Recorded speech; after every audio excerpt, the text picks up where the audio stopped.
Hello, boys and girls. Today I'm going to read you a story called Ming's Christmas Wish.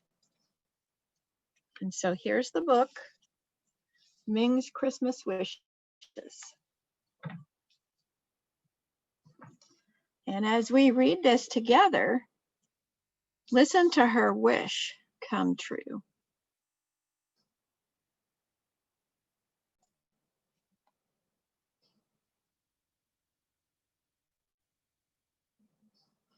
Not this year, Mrs. Chapin waved Ming off.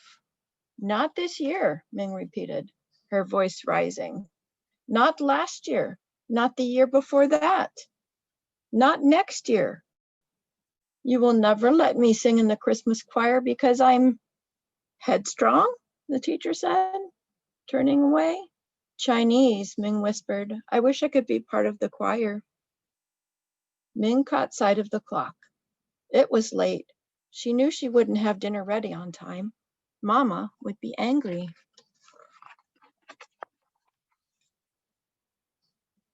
Ming raced down streets aglow with colored lights. She whizzed past the library and movie theater, but at the department store window, she stopped. Inside, stars, glass balls, and colored lights glittered on a Christmas tree. Wow, Ming whispered. So beautiful. I wish my family could have a Christmas tree. She stared at the dazzling tree. She thought, anyone can have a Christmas tree. I just have to convince Mama. She pushed herself from the window and sped home. Ming slipped into the warm kitchen. She pulled the bowl from the shelf and grabbed the flour scoop. She made Mama's favorite noodles as fine as dragon whiskers. The family gathered for dinner. Noodles, Dee Dee squealed in anticipation. Baby Mei Mei giggled. You're late, Mama scolded Ming. Around the table, clicking chopsticks made the only sound. Mama reached for seconds. This was Ming's chance. I wish we could have a Christmas tree, she said. Silly idea, Mama said. Ming twirled noodles in her spoon. It wouldn't have to be fancy. Could we have candy? Dee Dee asked. Louie's family gets candy. No, Mama said emphatically. Christmas trees are not Chinese. No tree, no candy. But Mama, we're in America, Ming insisted. Every family here has a Christmas tree.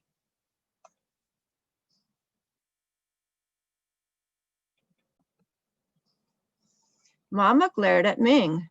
No Christmas tree. Everyone froze. Finally, Pop said, what Mama says goes. He patted her hand. Mama, I have to visit the Lyns tomorrow. I'll take Ming with me, so she won't be in your way.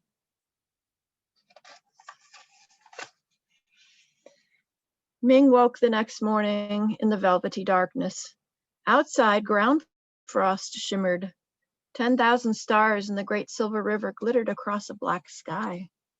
She dressed, lit the stove, and lifted a pot to cook juk, which is rice porridge. She packed lunches in flat tin boxes. A whole day with Pop. She hoped it would be enough time to help him understand why the family just had to have a Christmas tree. Pop patted in. Morning, butterfly. Ming placed bowls of juk on the table. She shoveled food in her mouth, but Pop never hurried. After what seemed like a timeless long time, he said, okay, butterfly, let's go. Pop tossed a burlap bag in their back of their old truck. It was loaded with a clank. Ming climbed into the running board and slipped into the cab. Pop squeezed behind the wheel and turned the key. The old truck chugged eastward. Dawn crept across the valley, waking the oak and the sage of the chaparral. Clouds huddled against the mountains ahead. As the truck rumbled into the foothills, Ming spied a pine tree. Hey, Pop, look. He said. The road got steeper. The engine groaned. Pop patted the dashboard to coax the truck forward. They crossed stone bridges. Firs and pines pressed tall and thick against the road. That one's perfect, Ming pointed to his symmetrical fir. Did I say we'd get a tree? Pop asked. It began to snow. Your grandfather called this his mountain, Pop said. Ming said. They rounded a corner. A village materialized in the snow. Pop turned the truck off the road and parked it in front of a shack.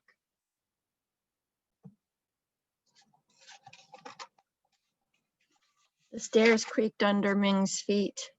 The door opened before Pop could knock. A toothless man looking like an immortal carved from a crooked branch greeted them. Pop bowed respectfully.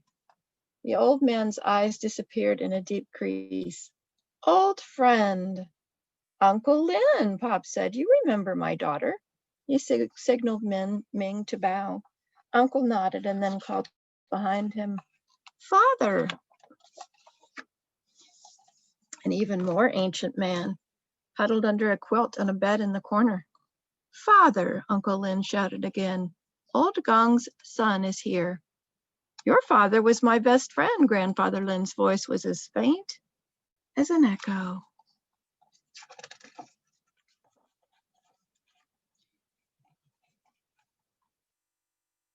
Ming looked around the room. Intricate carvings covered nearly every surface. Scaly dragons flanked the door. A phoenix perched on the lintel. Plum blossoms twisted around the window frames. Round-faced children played on a tabletop. A pine tree sculpted by wind decorated the door. Lin's whiskers fluttered as he snored. The Lins come from our village with my father long time ago, Pop said. Grandfather Lin must be 90. He has stories about panning for gold.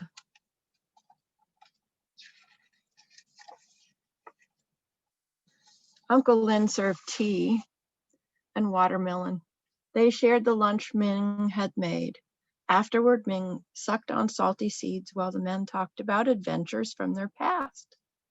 Eating dim sum in Hong Kong, rambling through Yosemite, hopping a summer train to Canada. They remembered waking to the rumble of San Francisco's great earthquake and escaping the terrible fire by fleeing to a pier. We lost everything, Uncle Lin said. Yes, but we started again, Pop said. They had cut their black braids to show support for revolution in China and had posed for photos to send their picture brides.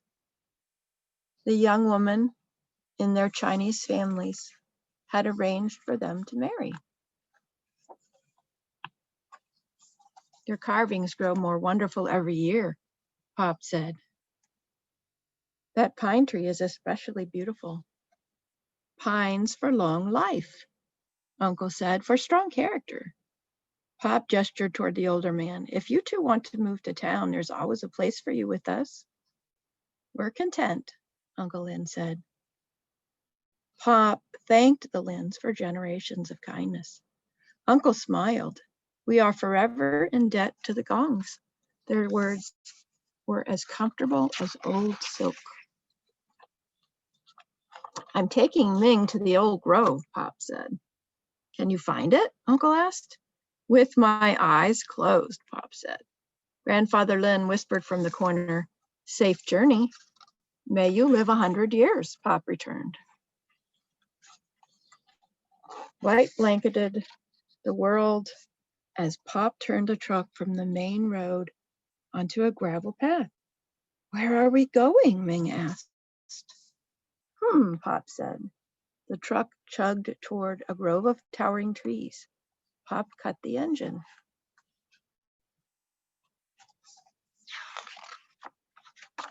The trees stood tall. Their tops disappeared in swirls of snow. So enormous they breathed. A hush filled the forest, so strong they held up heaven. Ming ran her hand across their rough bark. She walked heel to toe around a tree. 92, 93, 94, she whispered. Wow. Sequoias, Pop said. They've been here forever. They walked deeper into the grove. Pop led Ming to a huge lopsided tree. He pointed to a hollow at its base. See? Ming spied a small wooden altar sheltered in the shadows. Where did that come from, she asked. Chinese miners left it here ages ago, Pop said. Kneeling, he took 2 incense sticks from his pocket. He lit one stick and placed it by the altar. Ming lit the second. I was 14 when I came here from China. Butterfly, I worked with my father in San Francisco. When there was trouble, he brought me to this mountain. Here, he said, we are not foreigners. Here we are men, a small part of nature's greatness. Grandfather's mountain, Ming said.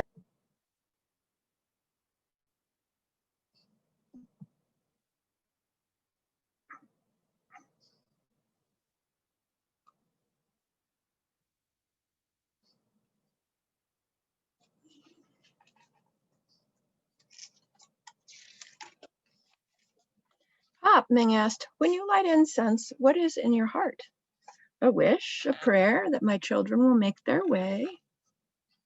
Who hears your prayers, Pop? Asked Ming. Guanyin, the goddess of mercy, I hope, or ancestors who will help my children. Ming hesitated. Pop, she said, I don't fit in at school, and I don't fit in at home. What's going to happen to me? He sighed. You push too much, Butterfly. Pushing tips you off balance. Maybe you get hurt. Maybe you hurt somebody. Either way, pushing Mama won't make you happy. He looked deep into Ming's eyes. She is a good woman. But she pushes me, Ming said. Pop sighed. Hers is a hard story, Butterfly. Incense burned low. The embers cooled.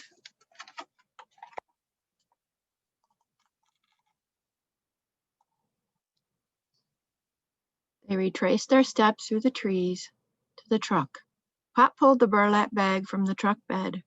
Do you know what that is? Pop asked, pointing to a crooked tree at the edge of the grove.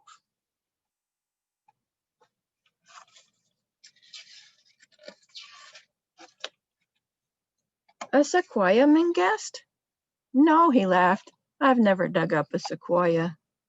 Dig it up? But Mama said no Christmas tree. Ah, but this is not a Christmas tree, Pop said. This is a Chinese pine for long life.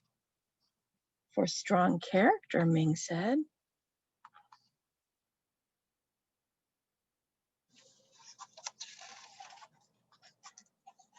Pop pulled the small shovel from the bag. In his strong hands, the tool did its job quickly. They loaded their prize onto the truck, slipped into the cab, and rumbled down Grandfather's mountain. Ming closed her eyes. I wish, she whispered, that this day could last forever.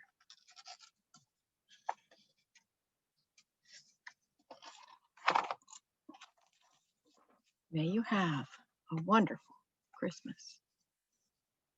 So Ming got her wishes. She had time with her father. She understood a little bit more about her own heritage. She understood the differences, and she understood her own family. And she also got her wish for a Christmas tree. I hope you enjoyed this book, boys and girls, and I hope you have wonderful holidays, whatever it is that you celebrate in your family. Thanks for listening.